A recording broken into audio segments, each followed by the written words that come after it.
கருப்பழகி அடக்கம் அமர்வு உயிர்க்கும் அடங்காமை ஆடி கண்டிப்பா எனக்கு கடமை கண்ணியம் கட்டுப்பாடு கட்டுப்பாடு இல்லாம வாழணும்.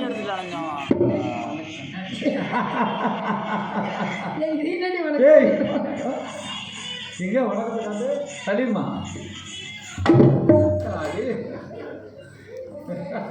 என்னடி இது இது என்ன வணக்கது? இதுதான் பணிஞ்சு குனிஞ்சு நெளிச்சு கிழிச்சு பைத்தியக்காரி நெஞ்சார்ந்து வணக்கம் சொல்லணும். தமிழான வணக்கம். அப்படியா? நம்மளுடைய இன வணக்கம். நம்மளுடைய நூறாண்டு கால வாழ்க்கை நோய் நொடி இல்லாம வளர்க வளர்ந்து அப்படிங்கிறதுனால. ஆமா, இந்த பிள்ளை எங்க இருந்து பிடிச்சிட்டு வந்தாங்க? பல்லவட்டில இருந்து பிடிச்சிட்டு வந்தாங்க. நீங்க வந்தவங்க பிடிச்சாங்க, எனக்கு வழி எடுக்க. அப்படியா? நீ ரொம்ப அழகா இருக்கேதா? ஆமா. கட்ட நாள் கட்ட நாட்டு கட்டே வந்திருக்கிற. ஏன்னா நான் நாட்டு குடுத்துல வந்து நல்லா தான் இருப்பேன். எந்த கடையில அரிசி வாங்கி சாப்பிடுற? அரிசிலாம் இல்லை நான். சரி. நான் கூழு தான் குடிக்கிறது. கூழு. இன்னைக்கு கூழு அன்று வந்து வீட்டுல இருந்தது, இன்னைக்கு ரோட்டு கரைக்கு வந்துருச்சு. ரோட்டு கரைக்கு வந்துட்டா எப்படி இருக்கும்? அப்ப வீட்டுல கிண்டில அவன் சாப்பிட மாட்டேன். இப்ப ரோட்டுக்கு வரவும் வண்டி எடுத்து வாங்கி சாப்பிடுறாங்க. காலில் இருக்க செருப்பு வந்து கண்ணாடிக்குள்ள இருக்கு. உடம்புக்கு நல்லா இருந்ததா திராட்சை உருவாக்கக்கூடிய கூடு ரோட்ல கிடக்குது. அப்புறம் சொல்றீங்க என்ன பண்றது? காலங்கள் அப்படி காலம் அப்படிதான் மனிதர்கள் தான் மாறி வரும். சரி, பரவாயில்ல, இருக்கட்டும். என்ன உடைய பார்க்கல அழகா இருக்கட்டும்னு சொன்னேன்ல. இடி இலக்கும், நடை இலக்கும், உடை இலக்கும், கெட்டை இலக்கும். ஆமா, என்னுடைய இடையை பாக்குறீங்களா?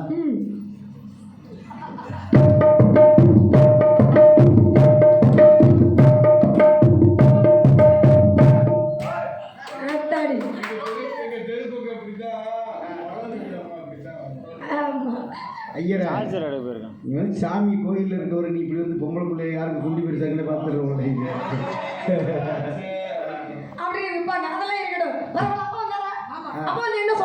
வானம்பாடி வரும் பறவைகளை காணம்பாடி ஆனலூர் சோ என்று விரட்ட சொல்லி இனிய காலத்தால் அப்பா விரட்ட சொன்னார். அப்பா வந்தாரா? இப்படி நம்மள வரையில இருந்து எல்லாம் பகுதி போயிருச்சு. அப்பா வந்தாருன்னு என்ன ஆகும்? காரணம் வேற. அப்பா என்ன தெரியுமா அப்படின்னா, ஏன்னா நம்ம வந்து உதவி செய்யாட்டினாலும் முகத்திரியம் கொடுக்காம இருக்கணும். ஏன்னா நம்ம போய் நம்மள சொந்தக்காரன் புதிய காரணம் இருக்கிற மக்கள் போயிருவாங்க. ஏன் அந்த சிரமத்தை நம்ம கொடுக்க? நீங்க வந்து அதை பார்க்க கூடாது. என்ன காரணம்னா திருவிழாவுக்கு வந்தவங்களுக்கு அவங்க சோறு போட்டு வேலை வெட்டி பார்த்துருப்பாங்க, அடுப்பில் படுப்பாங்க, எழுந்திரிச்சு வீட்டில் வேலை இருக்கும், போவாங்க வருவாங்க. சரி, நம்மளுடைய வேலை என்ன? நடிக்கணும், பாடணும், பேசணும்ல. நம்ம வேலை நம்ம அவங்க பார்க்குறவங்க பார்ப்பாங்க, போகிறவங்க போவாங்க, வர்றவங்க வருவாங்க. அதுக்காக ஒன்றுக்கு இருக்குதுன்னே உட்காந்துருப்பாரா? போய் பைத்தியக்காரி. ஏன்னா மக்கள் இருந்தத இடத்த வச்சு நமக்கு பெருமையா, இடத்த வச்சு நம்மளை வச்சு இடத்துக்கு பெருமையா? இடத்த வச்சு நமக்கு பெருமையா, நம்மளை வச்சு இடத்துக்கு பெருமையா? இங்க வாடி சொல்லு, இங்க வா, நீ போய் வர சொல்லுங்க. அப்ப இடத்த வச்சுதான் நமக்கு பெருமை. ஆமா, இடத்த அப்படின்னா இடப்பண்ண ஏன்னா மக்களை வச்சுதான் நமக்கு பெருமை. அப்படி மக்கள் இருந்ததுல நம்ம ஆர்வமா இருக்க முடியும். ஏன்னா 1000 பேருக்குள்ள இருந்து கைதட்டி விசில் அடிச்சு ரசிக்கிறத காட்டிலையும் இந்த நாடகத்திற்கு ராஜநடியாக நடிக்கக்கூடிய அன்புக்குரிய சகோதரி எமது குயில்கள் கூவுவதும் மான்களிடம் துள்ளி குதித்து ஓடும் மனங்கொட்டிகள் தொக்கு போடுவதும்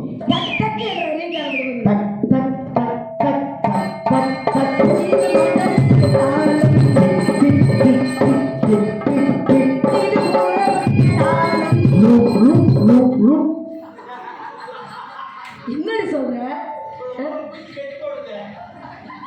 அதான் என்னமோ நீ பண்ணிட்டு இருக்கீங்க. ஆமாமா, அதனால பார்த்தா எப்படி தெரியுமா இருக்கு?